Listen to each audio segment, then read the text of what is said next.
Hello guys, ഇന്ന് വെല്ലിപ്പാൻ്റെ മൗലൂദ് ചെയ്യുന്നുട്ടോ മാമൻ്റെ വീട്ടിൽ വെച്ചിട്ട്. അങ്ങനെ എല്ലാവരും കൂടി ഫുഡ് കഴിക്കുമ്പോഴാണ് കേട്ടോ എനിക്ക് വീഡിയോൻ്റെ കാര്യം ഓർമ്മ വന്നിട്ടുണ്ടായിരുന്നേ. അതിൻ്റെ അടുക്ക് മാമൻ്റെ കല്യാണത്തിൻ്റെ ആൽബം കാണിച്ചു തന്നിട്ടുണ്ടായിരുന്നു. ഇത് ഞാൻ 3-4 പ്രാവശ്യം കണ്ടതാണ് കേട്ടോ.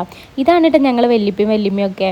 ഈ ആൽബം കാണാത്ത കുറച്ച് പേരുണ്ട് കേട്ടോ. അവരൊക്കെ പാടി വട്ടം കൂടിയിരുന്ന് കാണുകയാണ് കേട്ടോ. അതിപ്പോൾ ഞാനന്ന് ചെറിയ കുട്ടിയായിരുന്നു, എനിക്ക് 1 വയസ്സ് പോലും ആയിട്ടുണ്ടായിരുന്നില്ല കേട്ടോ. ആ മടിയിലിരിക്കണതാണ് കേട്ടോ ഞാൻ. അങ്ങനെ ഞങ്ങൾ കുറേ നേരം ഓരോന്ന് പറഞ്ഞ് കൗണ്ടർ അടിക്കുന്നുണ്ട്. ഇതൊക്കെ കണ്ടിട്ട് ഒരു ഔട്ട്ഡോർ ഷൂട്ടാണെന്നൊക്കെ പറഞ്ഞ് ചെറുക്കുന്നുട്ടോ ഞങ്ങൾ. അതിൻ്റെ അടുക്ക് അയ്യാനുവിന് എവിടുന്ന് ഒരു തൊപ്പി ഇട്ടിരിക്കണം കേട്ടോ. അത് കിട്ടിയ പാടനെ എന്നെ കണ്ണ് വെട്ടിച്ച് മേലേക്ക് ഓടുകയാണ് കേട്ടോ. അപ്പോൾ അത് ഇങ്ങനെയൊക്കെ ഓരോ പ്രോഗ്രാം ഉണ്ടാകുമ്പോഴാണ് കേട്ടോ എല്ലാവരും കൂടി ഒരുമിച്ച് കിട്ടുള്ളൂ.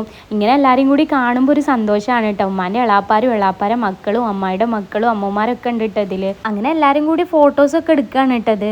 പിന്നെ ഞാൻ അടുക്കളയിൽ ചെന്ന് നോക്കിയപ്പോൾ മാമ സ്വന്തമായിട്ട് ഉണ്ടാക്കിയ ബിരിയാണി ടേസ്റ്റ് നോക്കിയിട്ട് നിർവൃതി കൊള്ളുന്നുണ്ട് കേട്ടോ. അവിടെ മാമ ഉണ്ടാക്കിയോണ്ട് പറയല്ല, നല്ല അടിപൊളി ബിരിയാണി ആയിരുന്നു കേട്ടോ. നിങ്ങൾക്ക് ആർക്കെങ്കിലും ബിരിയാണി വേണമെങ്കിൽ ഓർഡർ കൊടുത്തോളി, നമ്പർ വേണമെങ്കിൽ ഞാൻ തരണ്ട കേട്ടോ.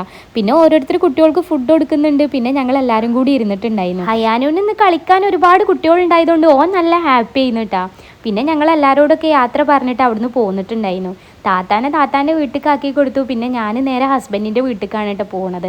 അപ്പോൾ ഇന്ന് ഇത്രയൊക്കെ ഉള്ളൂ. അപ്പോൾ ആരും സപ്പോർട്ട് ചെയ്യാൻ മറക്കല്ലേ, സബ്സ്ക്രൈബ് ചെയ്യാൻ മറക്കല്ലേ. അപ്പോൾ ഓക്കെ, ബൈ.